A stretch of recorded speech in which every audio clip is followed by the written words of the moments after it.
सहनाववतु सहनौ भुनक्तु सह वीर्यङ्करवावहै तेजस्विनावधीतमस्तु मा विद्विषावहै। ॐ शान्ति शान्ति शान्तिः। हरि ओम श्री गुरु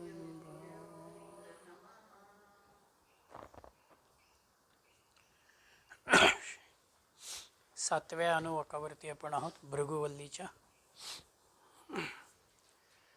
भृगूनं प्रत्येक टप्प्यावरती साधना केली आणि एकेका कोशाला त्यानं जाणून घेतलं आणि शेवटी तो आनंद कोशावरती आला की जिथे त्याचा विचारही थांबला आणि एकमात्र तो ब्रह्माशी निगडीत झाला. हे जे ब्रह्मतत्वापर्यंत येणं आहे त्याची सुरुवात त्याच्या अन्नमय कोशापासून झाली. म्हणून इथून पुढले जे मंत्र आहेत हे अन्नाशी निगडीत आहेत आणि अन्नाकडे मी कशा रीतीनं बघावं याचं मार्गदर्शन त्याच्यामध्ये आहे. अन्न हा आपला मूळ बेस आहे.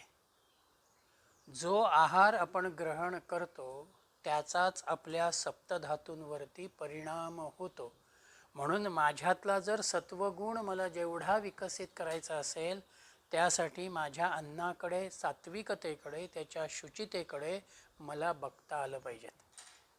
म्हणून सातव्या अनुवाकामध्ये त्यांनी पहिल्यांदा असं म्हटलेलं आहे, अन्नम न निंद्यात तद्व्रतम प्राणो वा अन्नम शरीरम अन्नादम प्राणे शरीरम प्रतिष्ठितम शरीरे प्राणाः प्रतिष्ठिताः तदेतद् अन्नम अन्ने प्रतिष्ठितम स य एतद् अन्नम अन्नमने प्रतिष्ठितम वेद प्रतिष्ठति. अन्न वा अन्नादो भवति महान् भवति प्रजया पशुभिर ब्रह्मवर्चसेन महान कीर्त्या. अन्नम न निंद्यात, अन्नाची निंदा करू नये. तद्व्रतम, ते तुमचे व्रत होवो. प्राणः वा अन्नम, प्राण म्हणजेच अन्न आहे. शरीरम अन्नादम, शरीर हा अन्नाचा खाणारा आहे म्हणजे शरीर अन्नावरती अवलंबून आहे.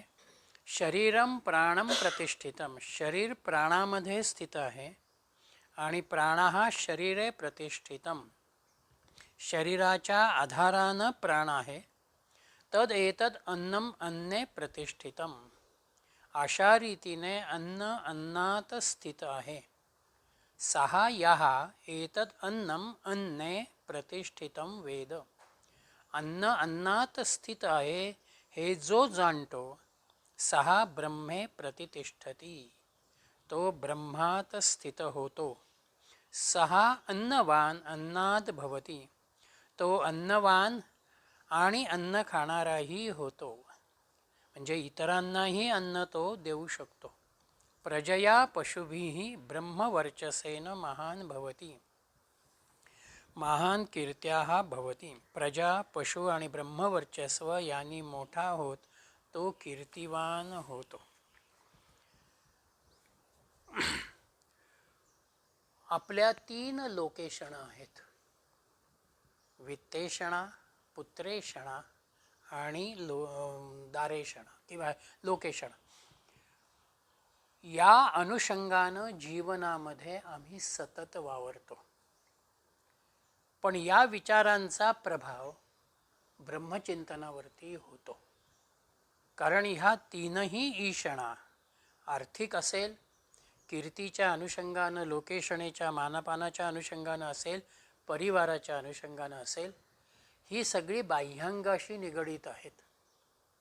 म्हणून आम्हाला खऱ्या अर्थानं जर ब्रह्मचिंतनाचा भाव घ्यायचा असेल तर ज्याच्यामुळं हे ब्रह्मचिंतन अधिक चांगल्या रीतीनं होईल त्या मूळ अन्नाकडे आपण वळायला हवं. म्हणून छात्रांना इथून ऋषी हा संपूर्ण उपदेश देत आहेत. भृगु त्यांचा अनुभव त्या अनुषंगानं देत आहेत की अन्नम न निंद्यात, अन्नाची निंदा आपण कधीही करू नये, हे आपलं व्रत असावं. जरी तिखट मीठ कमी जास्त झालेलं असलं तरीही सुद्धा त्याच्यावरचा पर्याय आपण शोधावा. पण ते अन्न वाईट आहे किंवा अयोग्य झालं अशा रीतीनं आपल्या वृत्तीला आपण प्रक्षोभित करू नये, ही भूमिका ऋषींची या ठिकाणी आहे. म्हणून अन्न आणि अन्न खाणारा म्हणजेच एक प्रकारानं ब्रह्मतत्व सगळीकडेच आहे. अन्नाच्या निर्मितीतही ब्रह्म आहे. जे अन्न माझ्या समोर आलेलं आहे तेही ब्रह्म आहे आणि ते अन्न ग्रहण करणारा मी हाही ब्रह्म आहे. म्हणून इथून पुढल्या सगळ्या मंत्रांमध्ये हे दोनही अंगानी आहे की मी घेतो आहे आणि मी निर्माण करतो आहे. अन्नम न निंद्यात, म्हणून अन्नाच्या अनुषंगानं आम्हाला आमचा भाव हा जेवढा सात्विक ठेवता येईल तेवढा आम्ही अधिक सात्विक होत जातो आणि ती सात्विकता आमच्या विकारांना किंवा विषय वस्तूंना एक प्रकारानं नियंत्रित करते. हां माझ्या खूप वर्ष लक्षातच आलं नव्हतं की जेवायला बसले, पहिला घास घेतला की त्याच्यामध्ये काय कमी आहे हा विचार असायचा माझा, की तिखट कमी आहे का मीठ कमी आहे. आणि मी नेहमी म्हणायची की मी चांगला स्वयंपाक नाही करत म्हणून. प्रत्येक निंदाचा विचार असायचा, पहिला घासाला पहिला विचार निंदाचा.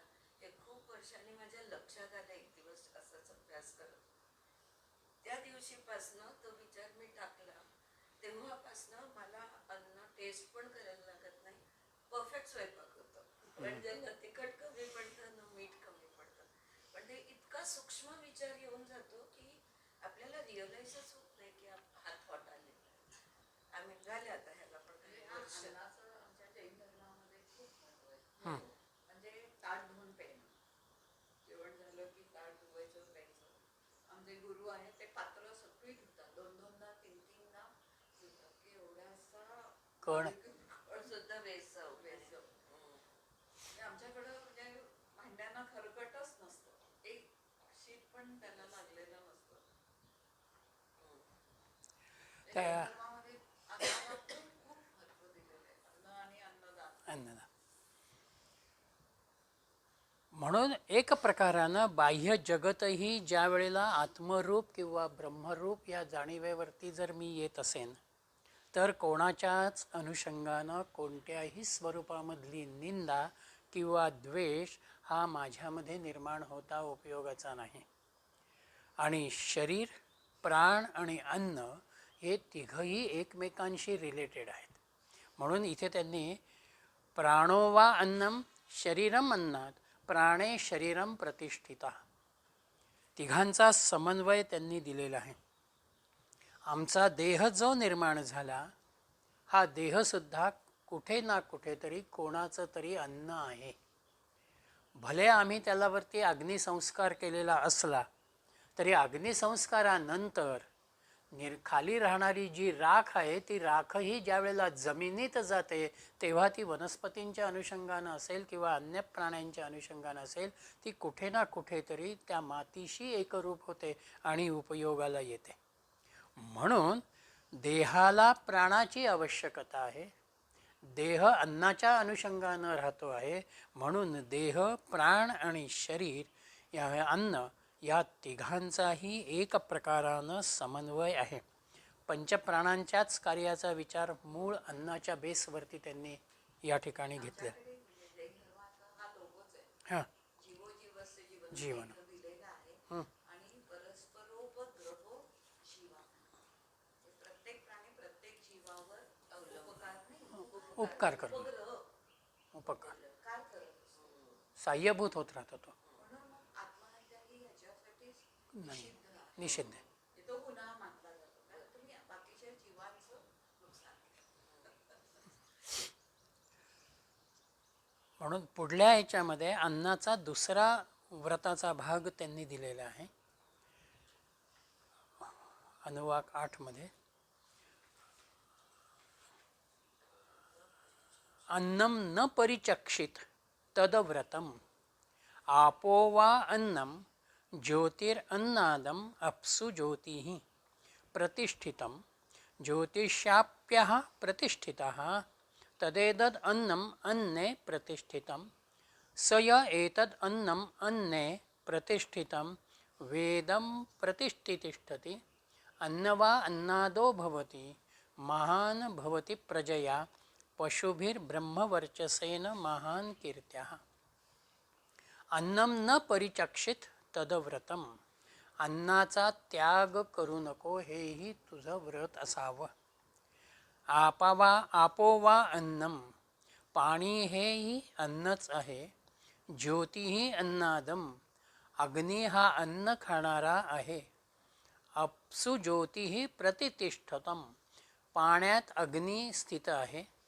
आपः ज्योतिषी प्रतिष्ठतः पाणी अग्नीत स्थित आहे.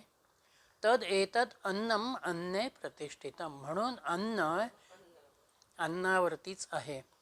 सहा या एतद अन्नम अन्ने प्रतिष्ठितम असे हे जाणावे आणि तोच ब्रह्मस्वरूप आहे. तो ब्रह्मात स्थित असतो. पहिल्यांदा अन्नाची निंदा नको आहे. म्हणून माझ्यासमोर आलेलं अन्न हे मला ईश्वरी प्रसाद आहे या भावनेनं मला ते स्वीकारता आलं पाहिजे. वऱ्हाडकडे एक महाराज होऊन गेले, प्रल्हाद महाराज म्हणून. एक दिवस रामाला नैवेद्य दाखवताना जी दोडक्याची भाजी केलेली होती ती पूर्णपणानं ते दोडके कडू निघालेले होते. नैवेद्य वगैरे सगळा दाखवला गेला आणि सगळी पंगत ज्या वेळेला बसली त्यावेळेला बाकीच्यांनी असं म्हटलं की अरे ही सगळी भाजी कडू आहे, आम्हाला नको. महाराज असं म्हणाले, ज्या अर्थी रामानं ही भाजी खाल्लेली आहे त्या अर्थी आता मला ती मी खाणार आहे. म्हणून इतरांनी जेवण नाकारलं पण त्यांनी मात्र ती कडू भाजीसुद्धा पानामधली जी होती ती संपवली. म्हणून अन्नाच्या अनुषंगानं आपण निंदाही करू नये आणि त्याचा त्यागही करू नये. हाही एक भाग त्याच्यामध्ये जास्त हो टाकू नये. हां म्हणजे आजही आपण सुशिक्षितांच्या बाबतीमध्ये जर बघितलं तर आपल्या लक्षामध्ये येईल की बुफेसारख्या सिस्टीममध्ये काय घ्यायचं आणि किती घ्यायचं हे माझ्या हातात आहे. तरीसुद्धा प्लेटमध्ये अशा पद्धतीनं घेतलं जातं आणि ते बरंचसं त्या वेस्ट होईल. आपण पूजेला वगैरे फक्त नैवेद्य दाखवतो, ते रोज नैवेद्य दाखवायचं म्हणजे गपचूप खाणार. म्हणून अन्नाचा मान राखणं किंवा त्याचा आदर असणं हा भाग आहे. इथे त्यांनी जलतत्व आणि अग्नितत्वाचा विचार अन्नाच्या अनुषंगानं केलेला आहे. मघाशी प्राणाचा आणि देहाचा विचार केला. थोडंसं एक सांगू का म्हणजे त्यांचा संबंध म्हणजे पाणी आणि अग्नी. पाणी म्हणजे त्याची कॉन्फिगरेशन म्हणजे केमिकल हे काय H2O म्हणजे दोन्ही हवाच आहे. हो हो आणि ते एकत्र कसे येतात अग्नीमुळे एकत्र आणि मग ते पाणी बनतं. म्हणजे अग्नीचा संस्कार तिथं तो झाला. हो उष्णता आवश्यक आहे. आणि ऑक्सिजन त्याच्यावरनं ते पाणी बनलं. म्हणून जलाच्याच अनुषंगानं आमच्यामधल्या जठराग्नीचं पचन आहे. म्हणून जेवणानंतर पाणी जे आपण पितो आहोत त्या पाण्याचा उपयोग तुम्ही घेतलेल्या अन्नाच्या पचन क्रियेशी निगडित आहे. म्हणून आज विज्ञानही ते मान्य करतं की जे आमच्या ऋषीमुनींनी याच्याच आधी सांगितलं, सावकाश जेवा म्हणजे अवकाश जागा ठेवून जेवा. हां म्हणजे माझं जेवण जे आहे ते मुळात मी समजा जर 3 पोळ्या खाणार असेल तर माझं जेवण मुळातच 2 पोळ्यांवरती मी असावं ठेवावं. उरलेल्या एका पोळीतला अर्धा भाग हे माझं पाणी असेल. आणि अर्धा भाग जो आहे हा पचनक्रियेला, प्रोसेसला मोकळी जागा, अवकाश त्याच्यासाठी आहे. म्हणून आम्ही अन्नाच्या बाबतीमध्ये जलाचाही संबंध आहे आणि जोपर्यंत माझा जठराग्नी प्रदीप्त होत नाही तोपर्यंत अन्न ग्रहणही करू नये. अग्नी प्रदीप्त झाला तर तो तुमच्या अन्नाला व्यवस्थित पचनक्रियेमध्ये आणतो. म्हणून अग्नीचाही संबंध आहे आणि पचनाचाही संबंध आहे. म्हणून अन्नाच्या दृष्टीनं पाणी आणि अग्नी या दोघांची गरज लक्षामध्ये घेत त्यांनी इथे आपोवा अन्नम आणि ज्योतिरन्नादम या दोहोंचा विचार केलेला आहे. म्हणून अन्न, प्राणी, अग्नी आणि जल या 3 भूतांचा विचार करत पुढे ते जे आले ते आकाश आणि पृथ्वीकडे आले 9व्या अनुवाकामध्ये. हां, हायड्रोजन आणि प्राणवायू यांनी दिलेला आहे, विद्यानंदांनी दिलेला आहे. तेव्हा पाणी तयार हां, की त्याला तदेदद अन्ने अन्ने प्रतिष्ठितम. हां, म्हणजे अन्न. हां, आता हे काय आहे, हे प्रत्येक मंत्राला त्यांनी दिलेले आहेत की जो अशा रीतीनं अन्नाच्या अनुषंगानं विचार करतोय आणि ब्रह्मतत्वाची भूमिका घेतो आहे त्याला त्या अनुषंगानं महान भवती प्रजया पशुभिर ब्रह्मवर्चसेन महान कीर्त्या.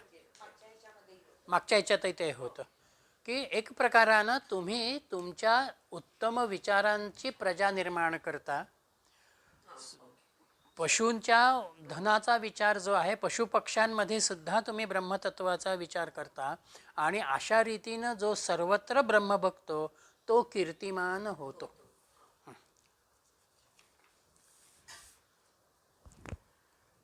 म्हणून पुढे त्यांनी असं म्हटलं, अन्नम बहु कुर्वीत तदव्रतम पृथ्वी वा अन्नम आकाशोद अन्नादाः पृथिव्याम आकाशः प्रतिष्ठिताः आकाशे पृथिवी प्रतिष्ठिता तदेदत् अन्नम अन्ने प्रतिष्ठितं सय एतद् अन्नम अन्ने प्रतिष्ठितं वेद प्रतिष्ठति अन्नाद् अन्नदो भवति महान भवति प्रजया पशुभिर्ब्रह्मवर्चसेन महान कीर्त्या.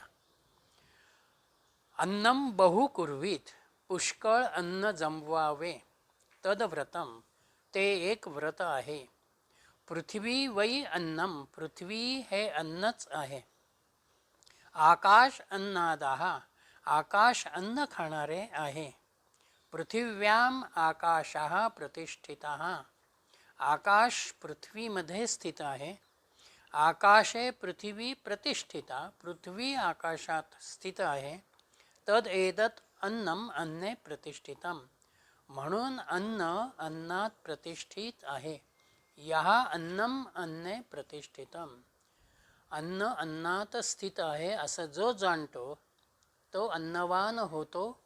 प्रजा, संतती, पशुधन, ब्रह्मतेज या भक्तीमध्ये, कीर्तीमध्ये तो मोठा होतो. अन्नाचा संचय असावा, संग्रह ज्याला म्हणतात तो संग्रहही आमच्याकडे अति नसावा पण पुरेसा असावा. म्हणून आपल्याकडे एक असं म्हटलेलं आहे की गृहस्थानं 3 दिवसाचा विचार करावा आणि संन्याशानं 1 दिवसाचा विचार करावा. म्हणजे एक प्रकारानं माझं असलेला परिवारामधलं इतरांचं येणं जाणं हे सगळं लक्षामध्ये घेत त्या अनुषंगानं माझ्याकडे साधन सामुग्री ज्याला आपण म्हणावी ती त्या ठिकाणी असावी. म्हणून पुरेशा धान्याला अनुलक्षण त्यांनी अन्नम बहु कुर्वीत, अन्न उत्तम रीतीनं, चांगल्या रीतीनं अन्ननिर्मिती व्हावी. ही अन्ननिर्मिती कोणामुळे होते? पृथ्वी आणि आकाश. आकाशातून जलवर्षाव आहे, त्यानं भूमीला सिंचन होतं आहे आणि बी टाकल्यानंतर त्यालाच अंकुर फुटत धान्याची निर्मिती होते. म्हणून आकाश आणि पृथ्वी या 2 तत्वांचा एकमेकांशी अन्नाच्या अनुषंगानं असलेला जो संबंध तो त्यांनी या ठिकाणी दिला. जसजशी विविध विजेची उपकरणं असतात, पण विजेचा प्रवाह जसा एक आहे त्याच्या अनुषंगानं आपण त्यांचा वापर करतो. तो वापर करत असताना आम्ही असं म्हणतो की वीज वापरली गेली. याचा अर्थ काय झाला? त्या यंत्रानं वीज खाल्ली. तसं इथे अन्नाला खातं हा शब्द वारंवार जो आपल्याकडे येतो तो या अनुषंगानं इथे येतो. अन्नाला निर्माण करतं आणि अन्नच ह्या जीवाच्या देहाच्या माध्यमातून ते ग्रहण करतं. ग्रहण केल्यानंतरच्याही त्याच्या असलेल्या उत्सर्जन क्रियेच्या अनुषंगानं पुन्हा ते त्या मातीशीच जाऊन मिळतं. हा सगळा भाग पृथ्वी आणि रिसायकलिंग आहे. म्हणून वस्तूचं पोषण जे आहे त्या वस्तूच्या पोषणाला पृथ्वी अवलंबून आहे आणि ते निर्माण व्हायला आकाश महत्त्वाचं आहे. म्हणून एक प्रकारानं पृथ्वीमधली निर्मिती असेल, आकाशाचा तिला सपोर्ट असेल, प्राणाचा विचार असेल, जलतत्वाचा विचार असेल, ही सगळी पंचमहाभूतं एका ब्रह्मतत्वाशी निगडीत आहेत. म्हणून जो ह्या प्रत्येक ठिकाणी ब्रह्मतत्वाला अनुभवतो तो त्या ब्रह्मभावामध्येच कायम राहतो. त्याला तिथे मी वेगळं काही करतो आहे असं नाही. या देहाच्या द्वारा तो परमात्माच ते अन्न ग्रहण करतो आहे ही भावना त्याची त्या ठिकाणी निर्माण होते. इथे एक दृष्टिकोन घेतलाय. भृगू हे समजताय की गुरु त्याला भरपूर ऊर्जा संचित कर तुझ्यामध्ये, म्हणजे तुला ब्रह्मांबद्दल शिकवता येईल. आणि तुझ्या गुरुकुलामध्ये येणाऱ्या सगळ्यांना जे काय हे ब्रह्मज्ञान घ्यायला येत आहे त्या सगळ्यांना भरपूर अन्न पुरेल म्हणून संचित कर असं ते आपलं सरकारही नाही का? आता कोरोनामध्ये किती पूर्ण जगाला अन्न पुरवलं आपल्या देशात. अन्न वाया जात नाही, दुसऱ्यांना द्या हाही त्याच्यामध्ये भाग आहे. देण्याची वृत्ती, तुम्ही करावं हाही भाव त्याच्यामध्ये असावा. देण्याची वृत्ती आपल्यामध्ये असायला हवी, आधी तयार होते. मग मी एवढं सगळं अन्न निर्माण केलेलं आहे, त्या अन्नाचा अतिथीच्या अनुषंगानंही मला उपयोग करता आला पाहिजे. म्हणून पुढच्या मंत्रामध्ये त्यांनी असं म्हटलेलं आहे, न कंचन वसतौ प्रत्याचक्षित तदव्रतम तस्माद्यया कयाच विधवा बहुवन्नं प्राप्नुयात् अराध्यस्मा अन्नमित्याचक्षते एतद्वै मुखतो अन्नं राद्धं मुखतो अस्मा अन्नं राध्यते एतद्वै मध्यतो अन्नं राध्यं मध्यतो अस्माम् अन्नं राध्यते एतद्वा अन्ते तोयम् अन्नं राध्यते अंततो अस्मा अन्नं राध्यते य एवं वेद. अन्नाचे भाग किंवा संस्कार काय आहेत तो विचार त्यांनी इथे दिला. आणि त्याचबरोबर पहिल्यांदा त्यांनी असं म्हटलं की मी जे काही माझं जीवन स्वीकारलेलं आहे ती समाजाला अनुलक्षून असलेली जी माझी बांधिलकी आहे त्या बांधिलकीला अनुलक्षून न कंचन वसतौ प्रत्यचक्षित, जो कोणी आश्रयाला की आणि वस्तीला मागतो आहे तुमच्याकडे त्याला परत पाठवू नका, हे आपले व्रत असावे. एखादा अडीअडचणीच्या काळामध्ये जर आपल्याला कोणी असं म्हणालं की मला एक रात्र वास्तव्याला द्या, तर त्याला आपण आपला आश्रय द्यावा. म्हणजेच ज्याला गरज आहे त्याला मदत करावी, हा भाग इथे आहे. आणि ज्यावेळेला नैसर्गिक आपत्ती निर्माण होतात त्यावेळेला अशा रीतीच्या आश्रयाची गरज समाजामधल्या काही घटकांना येते. मग वादळासारखा भाग असेल, महापुरासारखा भाग असेल, आपण आश्रयाच्या अनुषंगानं जे आपल्याला शक्य आहे ते आपण करावं.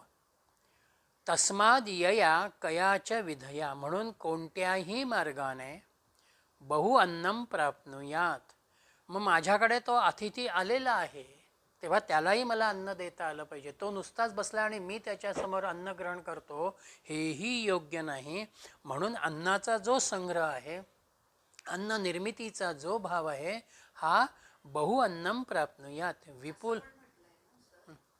जेव्हा आपण जेवायला बसतो त्याच्या आधी अन्न शुद्धी व्हावी, हो, म्हणजे ती शुद्धी कोणाला तरी अन्न देऊन करावी. असं पण म्हटलेलं आहे. हो, त्याच्यासाठीच आपल्याकडे दोन भाग आहेत. एक वैश्वदेवाचा, की अग्नी हे भगवंताचं मुख आहे, ह्या भावनेनं तो वैश्वदेव दुपारी करावा पहिल्यांदा, आणि मग आपण अन्न ग्रहण करावं. चुलीवरती वगैरे असं चुलीवरती. तर एवढासा का कण हो हो.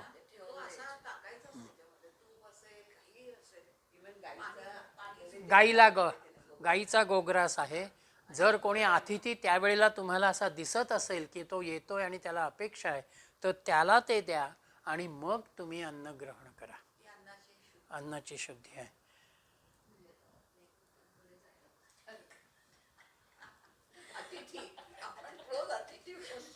अतिथी याचा अर्थ जो न सांगता येतो तो.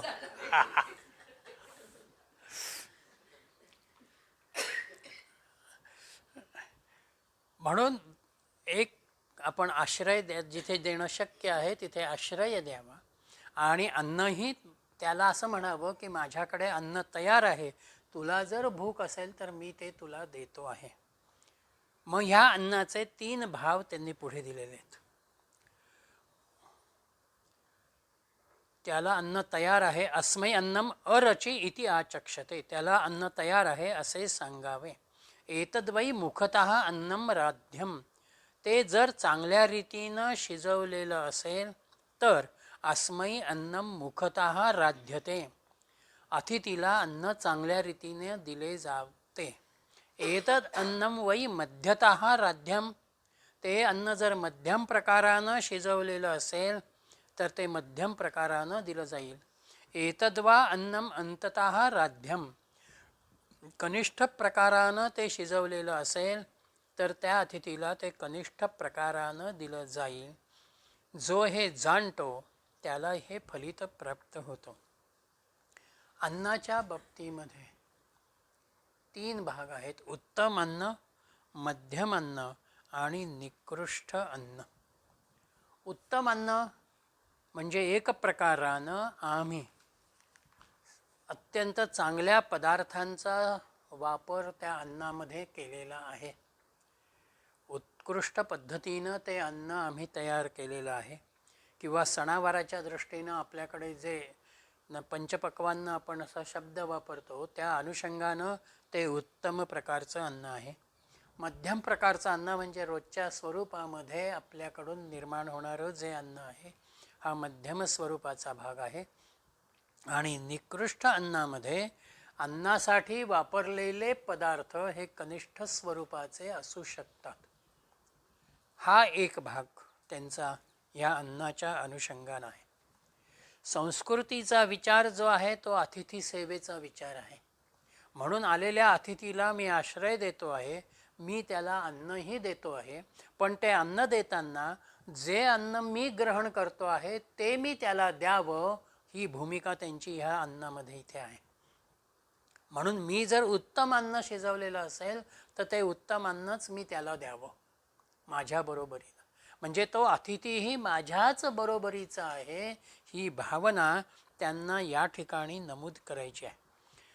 आणि त्याच अनुषंगानं जे अन्न आपण केलेलं आहे ते सगळ्यांनी वाटावं, सगळ्यांनी त्याचा उपभोग घ्यावा, ही भूमिका त्यांच्यामध्ये आहे. एक अर्थ या परमात्म तत्वाच्या अनुषंगानं अन्नामध्ये असा येतो की आपण जे अन्न तयार करतो आहोत त्या अन्नाला अनुलक्षून मी जर ब्रह्मतत्वाचाच विचार सातत्यानं करतो आहे, ते अन्न निर्माण करतानाही ब्रह्मतत्वाचा भाग घेतो आहे, तर ते जे अन्न आहे हे उत्तम अन्न म्हणजे एक प्रकारानं माझ्यामधल्या ज्ञानाला विकसित करणारा भाव आहे. म्हणून स्वामी अखंडानंदांनी गोपी गीतामधल्या प्रवचनांमध्ये असं नमूद केलेलं आहे की गोपींना एवढं भगवंतानं रासलीलेच्या निमित्तानं का बरं सर्वस्व दिलं किंवा तो परमानंदाचा भाव का दिला. तर ते असं म्हणाले की जो कोणी वर्षभर केवळ दूध भातावरती राहील त्याची वृत्तीच एवढी सात्विक होऊन जाईल की त्या वर्षभरानंतरच्या अनुभूतीमध्ये त्याला प्रत्यक्ष भगवत तत्वाचा अनुभव आल्याशिवाय राहणार नाही. इतकी ब्रह्मप्रक्रिया जी म्हटलेली आहे ते. म्हणून अन्नाच्या अनुषंगानं ज्ञानाचा भाव आहे, अन्नाच्या अनुषंगानं उपासनेचा भाग आहे. आणि अन्नामध्ये जर आम्ही सामान्य स्वरूपामध्ये बघणार असू तर एक प्रकारानं कामनांचा विचार, अपेक्षांचा विचार लौकिक अर्थानं आमच्या समोर आहे. म्हणून अन्न आपल्यासमोर नेहमी असंच असायला हवं आहे की ज्या अन्नानं माझ्यामध्ये समाधानाचा, तृप्ततेचा भाव येईल. माझ्या कामना ह्या क्षीण होत जातील आणि माझ्यातला सत्वगुण जो आहे हा सत्वगुण वाढत जाईल. म्हणून आपली पाकक्रिया जी आहे ती पाकक्रिया सुद्धा गीतेनं म्हटल्याप्रमाणे ती त्रिगुणात्मकतेशी निगडीत आहे. ती पाकक्रिया करताना जर माझ्यामध्ये जो भाव असेल, जो गुणांचा विकास झालेला असेल, तो गुण त्या अन्नामध्ये प्रक्षेपित होतो. म्हणून अन्नाच्या निर्मितीतही ब्रह्मचिंतनाचा भाव हा या अन्नाच्या अनुषंगानं उत्तम, मध्यम आणि कनिष्ठ या अनुषंगानं त्यांनी दिलेला आहे.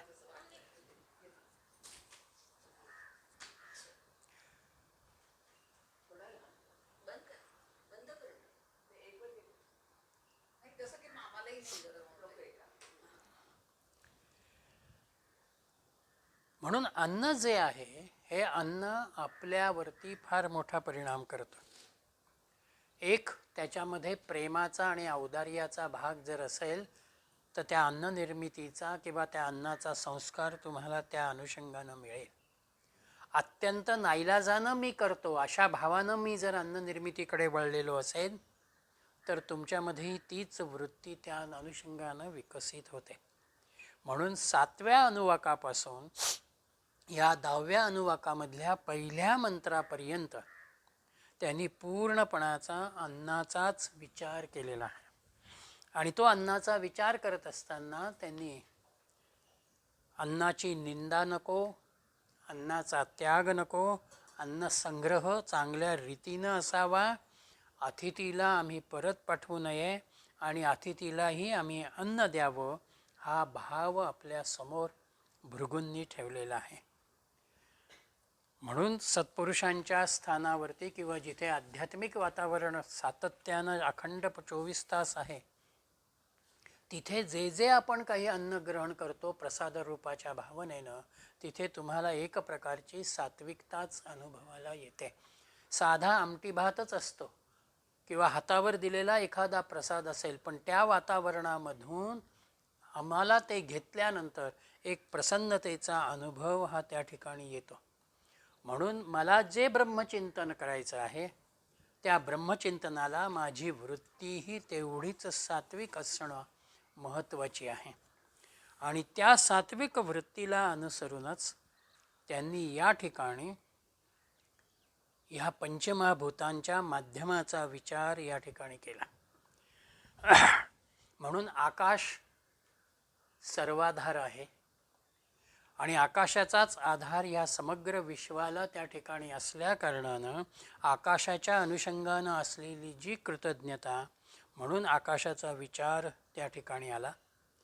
महद रूपानं पुढेही त्यांनी तो विचार घेतलेला आहे. दुसऱ्या मंत्रामध्ये क्षेम इति वाची योगक्षेमं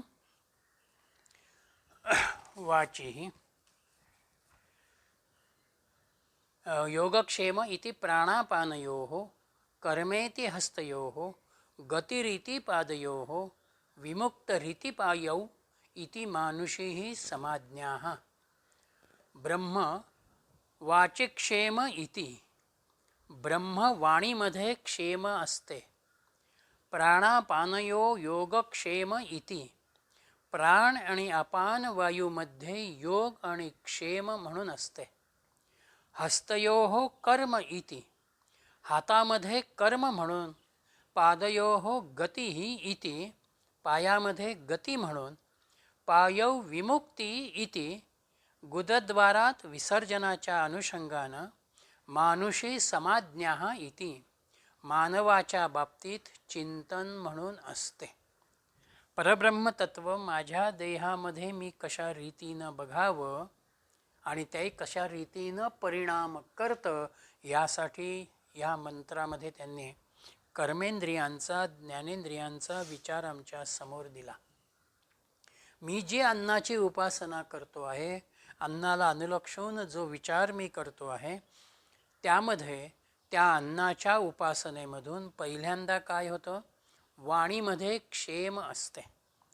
क्षेम याचा अर्थ पोषण. तुमचा असलेला पोषणाचा भाग, संवर्धनाचा भाग योगक्षेमम वहम. म्हणून क्षेमाचा विचार पोषणाच्या अनुषंगानं आहे. मग वाणीचं कार्य काय आहे? वाणीचं कार्य बोलणं आहे. म्हणून माझ्या बोलण्यामधून मी प्रेम निर्माण करावं, आत्मीयता निर्माण करावी. हा मधुर बोलणारा भाव अन्नाच्याच अनुषंगानं वाणीमध्ये येतो. म्हणून वाणीचं क्षेम, तिचं पोषण अन्नाशी निगडित आहे. प्राणापानयो योगक्षेम इति. प्राण आणि अपान वायूमध्ये योग आणि क्षेम आहे. म्हणजे मी जो श्वास घेतो आहे आणि श्वास सोडतो आहे किंवा शरीराच्या अनुषंगानं असलेला अपानाचा विचार, हे सगळं प्राण अपानाच्या अनुषंगानं येत आहे. योगामध्ये जे नाही ते मिळवणं याला योग म्हटलेलं आहे. आणि क्षेम म्हणजे जे मी मिळवलेलं आहे ते मी सांभाळायचं आहे, त्याला संवर्धित करायचं आहे, त्याचं जतन करायचं आहे. हा योग आणि क्षेमाचा भाव आहे. म्हणून योगक्षेमम वहाम्यहम भगवंतानं जे म्हटलं अर्जुनाला, ते या अर्थानं म्हटलं की जे तुला मिळत नाही ते मिळवण्याची तुझी इच्छा किंवा मुमुक्षुता लक्षात घेतल्यानंतर तू जे प्राप्त करतो आहे आनंदाच्या समाधानाच्या अनुषंगानं, त्याचा सांभाळ करणारा भाव तुझ्यामध्ये मी निर्माण करतो किंवा तुला तशा रीतीची सशक्तता मी देतो.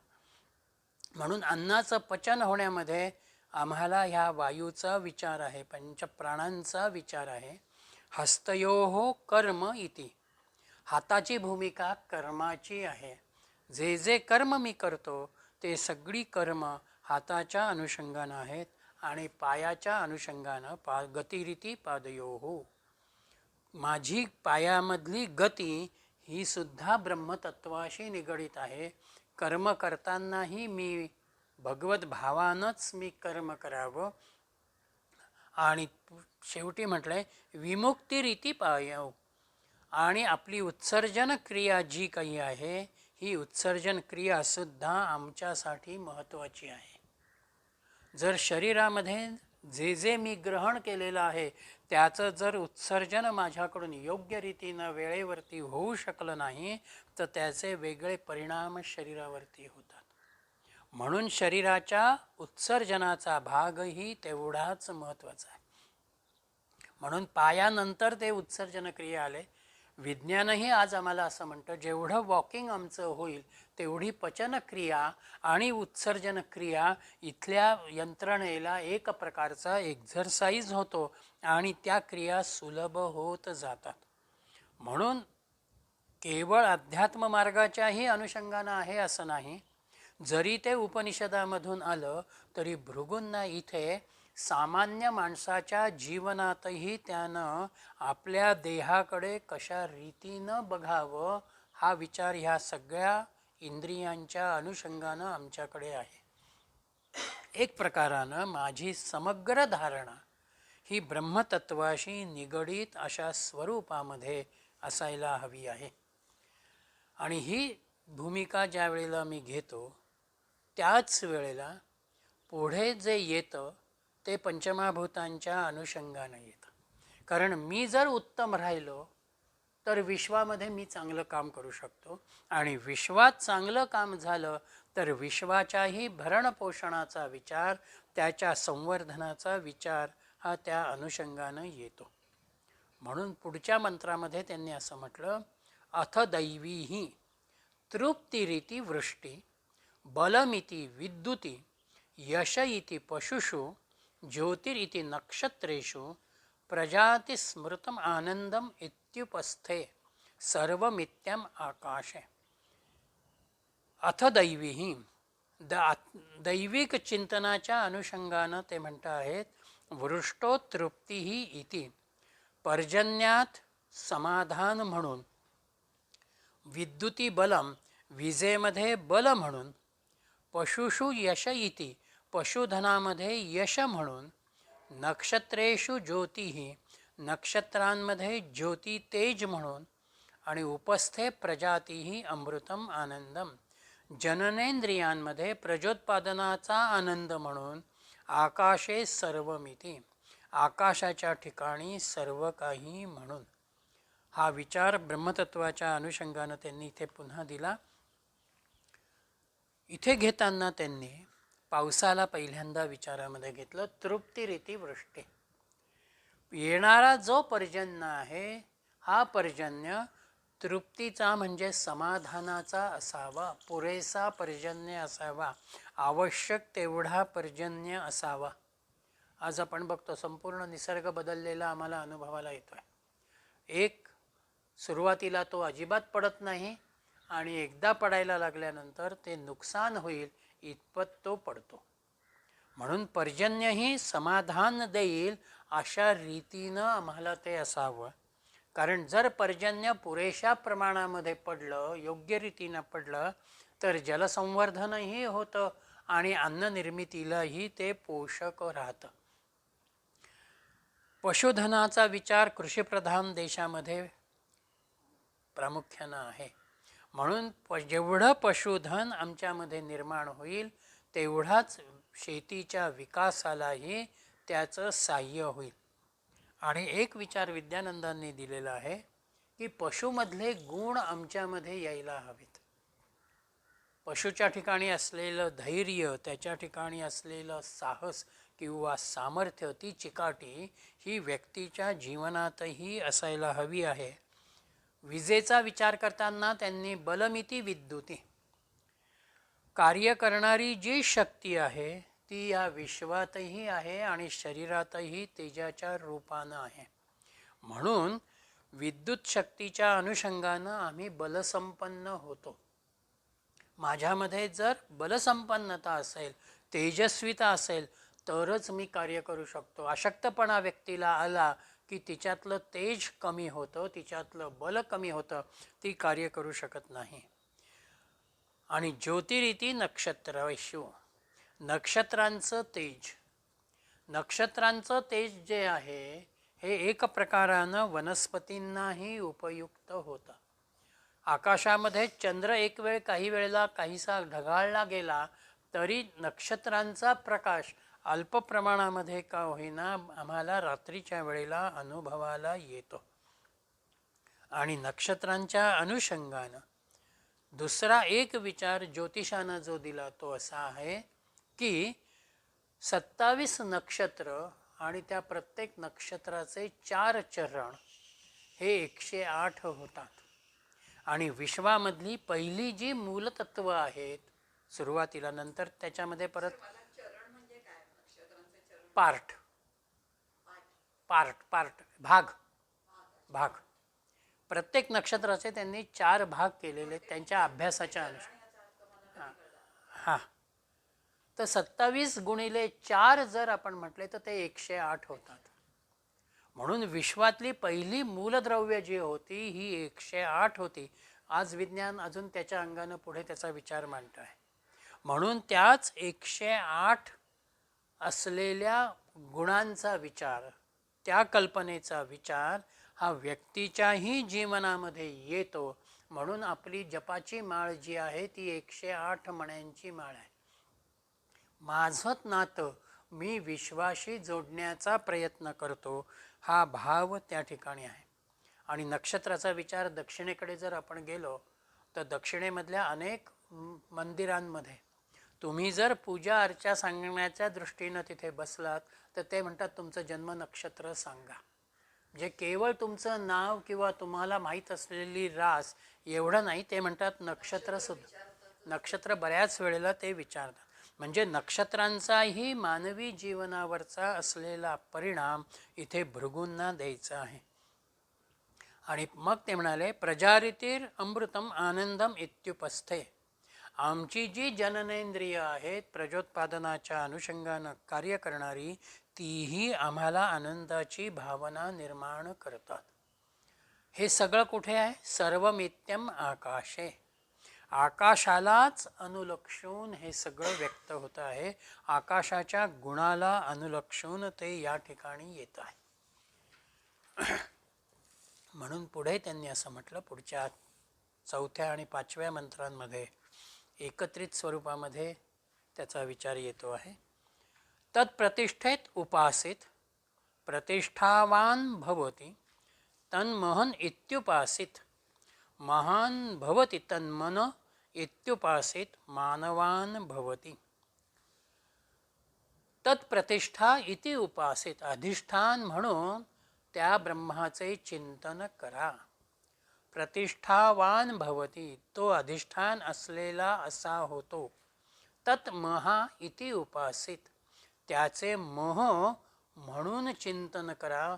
महान भवती, तुम्ही तो महान होतो. तन मनम मनहा इति उपासित, मन म्हणून त्याचं चिंतन करा. तद मानवान भवती, तो मानवान होतो. तत् नमहा इति उपासित, ते नमस्कार करण्याला योग्य होतात. अस्मैहि कामान नम्यन्ते, सर्व कामना त्याला नमन करतात. तद ब्रह्मेत उपासित, त्याने ब्रह्म म्हणूनच चिंतन करावे. त्या चिंतनामधून ब्रह्मवान भवती तद ब्रह्माणाः परिस्मरम इत्युपासित. ब्रह्माचा नाशकारक भागावर चिंतन करावं. द्विषन्तः सपत्न्याः परिएनं म्रियन्ते, त्याचा द्वेष करणारे शत्रू त्याच्या भोवती मरून पडतात. ये अप्रियाः भातृव्याः परी, जे कोणी त्याचे अप्रिय असे शत्रू असतील तेही मरतील. ब्रह्माच्या अनुषंगानं आम्ही मनाला विकसित करतो, आमच्यामध्ये नमनाचा भाव येतो आणि सर्वत्र ब्रह्मभावाचा विचार ज्या वेळेला येतो त्यावेळेला आपोआप जे अयोग्य आहे तेही आमचं बाजूला पडतं. ही संपूर्ण भूमिका या मंत्रामध्ये भृगूनं ठेवलेली आहे. जसजशी आपल्यामध्ये एकाग्रता चिंतनाच्या अनुषंगानं येत जाते तितके आम्ही भगवंताच्या परमात्म तत्वाच्या जवळ जातो. म्हणून वृत्तीचं चिंतन जे आहे, ती वृत्ती म्हणजेच माझा स्वभाव. हा जो माझा स्वभाव आहे त्या स्वभावाला आचरणाच्या अनुषंगानं वर्तनाच्या अनुषंगानं मी व्यक्त करतो. म्हणून माझ्या वृत्तीलाच मी मुळात बेस ज्याला म्हणावा, आधार जो आहे, तत्प्रतिष्ठा इति उपासित, त्या ब्रह्माचंच अधिष्ठान मी घ्यावं, त्याच्याच चिंतनाचा भाग मी घ्यावा. आणि एकदा मी त्या ब्रह्मतत्वचिंतनाचा आधार घेतला की आपोआप मला ती भूमिका माझ्यामध्ये तयार होत जाते. म्हणून इथे त्यांनी आकाश हा विचार भूमिकेमध्ये घेतलेला आहे. आकाशाच्या अनुषंगानं एक प्रकारची व्यापकता आमच्यामध्ये येते आणि आकाशामधनंच हळूहळू पंचमभूतांचा विचार येतो. म्हणून एक आकाशतत्व माझ्यासमोर मला स्पष्ट करता आलं, ते अनुभवता आलं की बाकीच्याही पंचमभूतांना मी त्या अनुषंगानं अनुभवत जातो. म्हणून आकाशाचा भाव अधिष्ठानाच्या रूपानं ब्रह्मतत्वाशी निगडित होतो. तत् महा इति उपासित, त्याचं मोह म्हणजेच महत्तत्वाच्या अनुषंगानं आम्ही चिंतन करावं. म्हणजे मी केवळ माझ्यापुरता विचार न करताना माझ्या संकुचितपणालाही मी आता बाजूला करावं आणि मी व्यापक करावं. मी चिंतनानं, ध्यानानं, ओंकाराच्या उपासनेनं माझ्यामध्ये परमात्म तत्व जेवढं मी अनुभवतो आहे तसंच मी त्या परमात्म तत्वाला माझ्या बाहेरच्या विश्वामध्येही अनुभवण्याचा अभ्यास करायचा आहे. तिथेही मी त्या ओंकाराला अनुभवायचं आहे. त्यावेळेला मी खऱ्या अर्थानं महत होईल. आणि म्हणून महत झालो की आपोआप महानत्वाचा भाव त्या ठिकाणी येतो. मग हे महत्त्व कोणामुळे माझ्याकडे येईल? तर महत्त्वाची भूमिका मनाच्या अनुषंगानं येईल. म्हणून पुढे त्यांनी म्हटलं तत् मनाहा इति उपासित. मन मी माझं सुयोग्य करावं. मनाला मी संकुचित कोशामधून मीपणामधून बाजूला काढावं आणि मनालाही मी व्यापक करावं.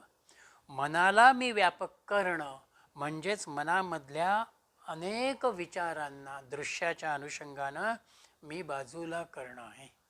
किंबहुना मनाचं खरं मोठेपण जर कुठे असेल तर ते विचारशून्य होणाऱ्या अवस्थेमध्ये आहे. म्हणून विचारशून्य अवस्था हीच खऱ्या अर्थानं जर मला आनंदाकडे नेत असेल तर मन म्हणून मी त्याचं चिंतन करणं म्हणजेच मी मला स्वतःला व्यापक करणं आहे. आणि ते व्यापक केल्यानंतर तद मानवान भवती. मी आपोआप महान होतो. मी मानवतेच्या अनुषंगानं विचारामध्ये येतो आणि मग तत् नमः इति उपासित. नमस्कार रूपानं माझी उपासना असावी किंवा त्या ब्रह्मतत्वाकडे मी नमनाच्या विनम्रतेच्या भावनेनं बघावं. म्हणून तुकारामांचे शब्द आहे, महापुरे झाडे जाती तेथे लव्हाळी वाचते. लव्हाळी त्या पाण्याच्या झोताबरोबर स्वतःला वाकवून घेतात. ती त्या पाण्याबरोबर वाहिली जात नाही. वृक्ष मात्र ते मोठे असले तरीही वाहिले जातात. म्हणून माझ्या मनाला जेवढं मी नम्र करेन तेवढी नमस्काराची भावना, योग्यतेची भावना येते. आणि मग अस्मै कामाः नमन्ते. सगळ्याच कामना त्याच्यासमोर नमन करतात. याचा अर्थ त्याच्यामध्ये ती एक भावना येते. ज्याला जे हवं आहे ते उपभोगण्याची वृत्ती असते. अर्थात तो या सगळ्यांपासून मुळातच अलिप्त असतो. म्हणून तो कुठल्याच लौकिक उपभोगांकडे वळत नाही. ब्रह्मवान भवती. तो जीवनामध्ये श्रेष्ठ होतो. जेवढा म्हणून आम्ही ब्रह्मचिंतन करतो, आत्मचिंतन करतो, तेवढी श्रेष्ठत्वाची भावना जीवनामध्ये तयार होत जाते. आणि अशा रीतीनं तद्ब्रह्मणः परिमराः इति उपासित. म्हणून ब्रह्माच्या नाशकारक भागावरती चिंतन करावं. म्हणजेच कालरूपाचं चिंतन, सर्वनाशक वृत्तीचं चिंतन ज्याला म्हणता येईल, तो भावही त्या ठिकाणी आहे. माझ्यासमोर कोणीही शत्रू नाही, माझ्यासमोर कोणीही अप्रिय नाही, ही भावना आमच्यामध्ये येईल. इथे शेवटचा हा जो चरण आहे या मंत्रामध्ये, 5व्या मंत्राला अनुलक्षून, पर्येण म्रियन्ते द्विषन्ताः सपत्न्याः पर्ये अप्रिया भातृव्याः. म्हणजे त्याचा द्वेष करणारे शत्रू त्याच्या भोवती मरून पडतात किंवा त्याचं अप्रिय असे शत्रू असतील तेही मरतात. म्हणजे एक प्रकारानं इथे कोणी आपल्यासमोर मरतं असं नाही, तर शत्रुत्वाची माझ्यातलीच भावना मी काढून टाकल्यानंतर मग त्यालाही शत्रुत्व करायला काही मिळत नाही. मीच शत्रुत्व करतो, मी वाद घालतो म्हणून समोरचा माझ्याकडे वाद घालतोय. पण मीच वादाच्या बाबतीमध्ये जर गप्प राहिलो, त्याला वादाला काही कारण मिळत नाही. मी त्याच्याविषयी मैत्रीचा भाव निर्माण केल्यानंतर त्याला शत्रुत्वाची जागा शिल्लक राहत नाही. म्हणून शत्रुत्व संपणं ही भूमिका या वाक्याच्या अंतरंगामध्ये खऱ्या अर्थानं आहे. इतरांचा विरोध आपोआप त्या ठिकाणी कमी होऊन जातो. आणि असा हा जो पुरुष आहे, हा पुरुष 6व्या मंत्रामध्ये त्यांनी शेवटी दिलेला आहे. स यश्चायं पुरुषे यश्चासा वा आदित्ये स एकः स य एवं वित् अस्मान् लोकात् प्रेत्य एतत् अन्नमयम् आत्मानम् उपसंक्रम्य एतं प्राणमयात् उपसंक्रम्य एतं मनोमय आत्मानम् उपसंक्रस्य एतं विज्ञानमय आत्मानम् उपसंक्रम्य एतत् आनंदमय आत्माम् उपसंक्रम्य इमान् लोकान् कामान्ने कामरूप्यन्नुसञ्चरन् एतत् सामगायन् नास्ति.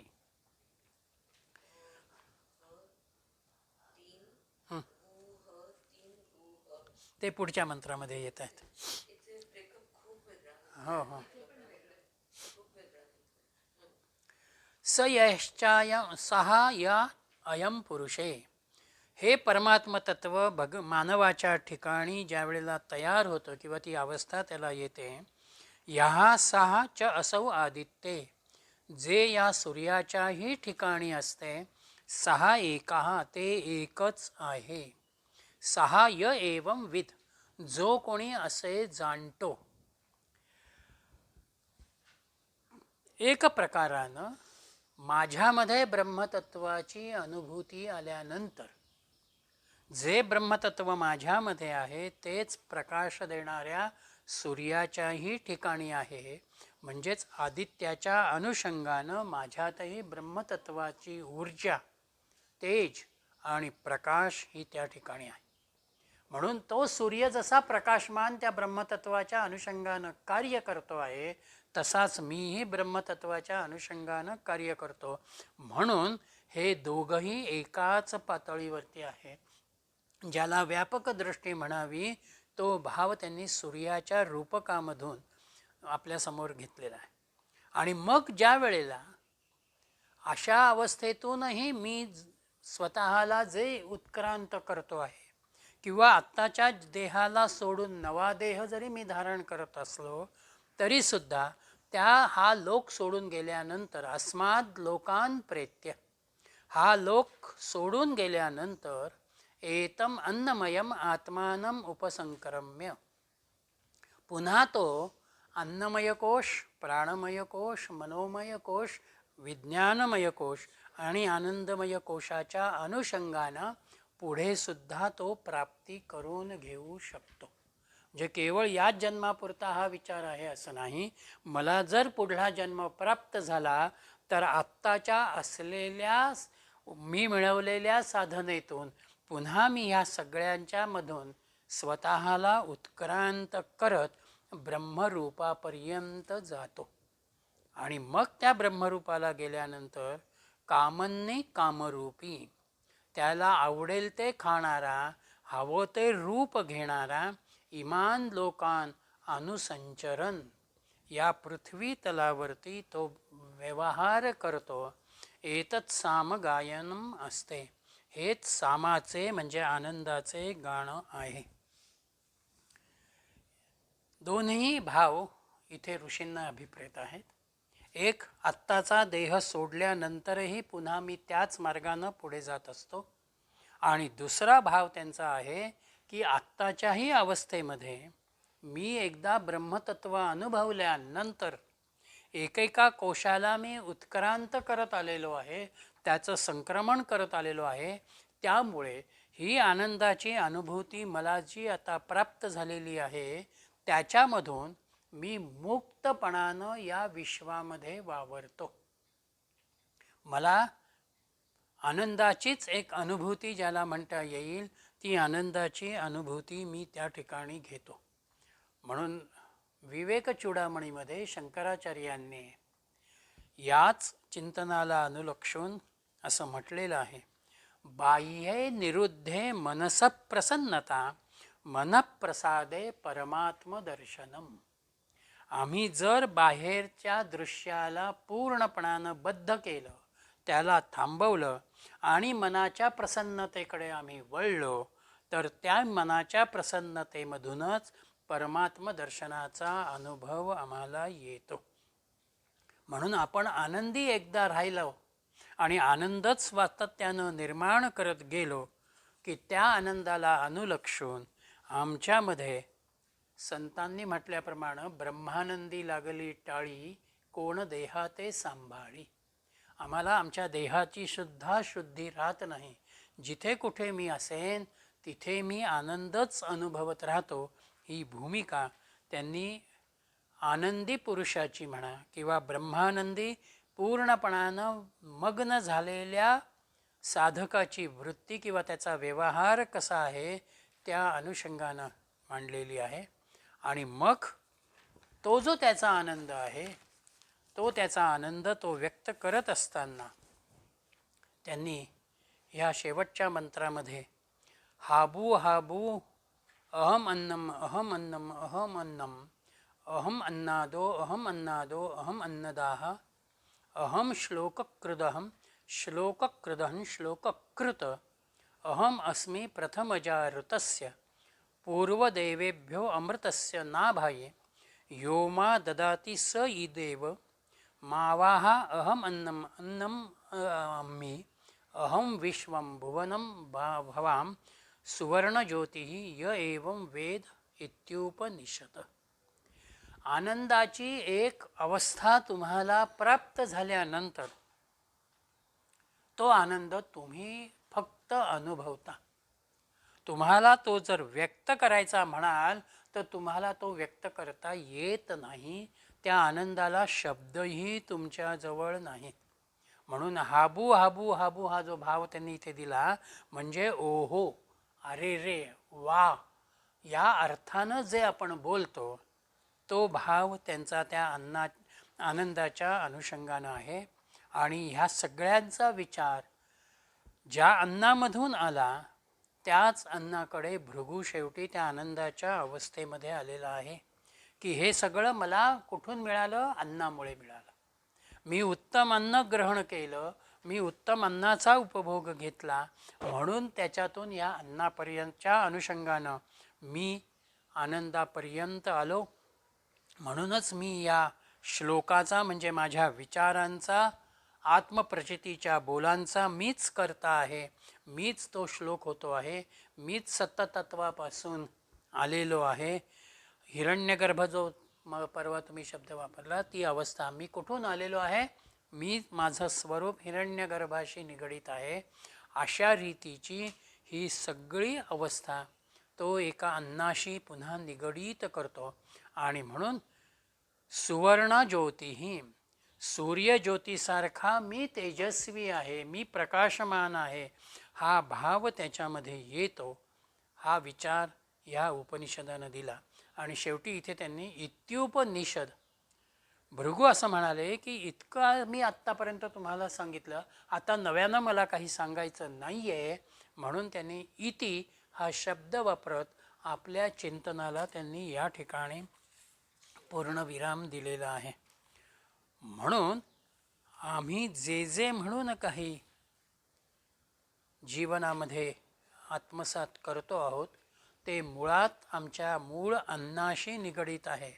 त्या अन्नाकडे मी बघावं हा विचार ह्या उपनिषदानं दिलेला आहे. आणि त्याचबरोबर त्यांनी आनंदाचीही मीमांसा आपल्या समोर केलेली आहे. सत्य आणि ऋतचा विचारही त्यांनी पुन्हा आपल्या समोर ठेवलेला आहे.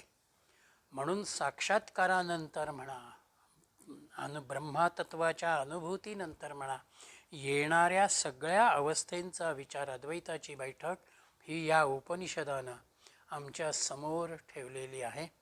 आणि एक प्रकारानं पुन्हा शेवटी परंपरेप्रमाणे त्यांचे 2 शांतिमंत्र इथे येतात. ओम सहनाववतु सहनौ भुनक्तु सह वीर्यं करवावहि तेजस्विनावधितमस्तु मां विद्विषावहि. आणि ओम शन्नो मित्रः शं वरुणो हाही सुरुवातीच्या पहिल्या शिक्षावल्लीमधला शांतिपाठ तोही त्यांनी त्या ठिकाणी घेतला. आणि या उपनिषदाला त्यांनी या ठिकाणी पूर्ण केलेलं आहे. म्हणून जीवाची निर्मिती ज्या अन्नाच्या आधारानं होते, जीव ज्या अन्नाशी निगडीत होतो आणि शेवटी ज्या भूमीशी अन्नाशीच तो समर्पित होतो त्या अन्न या विचाराला केंद्रीभूत करत पंचकोशांचा आणि आनंदाचा विचार या उपनिषदानं आपल्या समोर ठेवलेला आहे. हरिओम. अन्नमय कोशाचा एवढा विचार कुठेच नाही. वाचला नाही. महत्त्व त्याचं. आणि त्याला म्हणजे शरीरा किंवा भौतिकतेला असं नगण्य समजू नये. नाही. नाही नाही प्रत्येक खूप महत्व आहे. ही चैतन्य प्रत्येक कणाकणामध्ये आहे. ही झाडं सुद्धा ही भारतात आहे त्या मातीत ज्याला आपण निर्जीव म्हणतो. पण ते निर्जीव त्याच्यात नाहीये. विद्यानंदांनी अजून एक हे केलंय की तुम्ही सगळ्यात श्रेष्ठ अशा आनंदमय कोशापर्यंत पोहोचलात तरी त्याचा अनुभव घेण्यासाठी अन्नमय अन्न कोशाचाच तोच तो बेस आहे. हे असं ते माध्यम म्हणून एनर्जीचं हा. अन्नमय कोशच आहे. संक्रमण होत असतं. संक्रमण. हे आता झाडातून आपल्याकडे, आपल्याकडून आणखी काही प्राण्यांच्याकडे, पुन्हा ते मातीमध्येच जातं. पंचमहाभूतातच ते पुन्हा विलीन होतं. पुन्हा तिथं त्याचं रिसायकलिंगच आहे. चैतन्याचं होत असतं.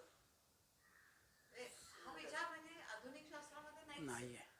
फक्त निर्जीव आणि सजीव ह्याच्या पुरतच ते मर्यादित आहे. पण निर्जीवामध्ये पण सजीव आहे. या.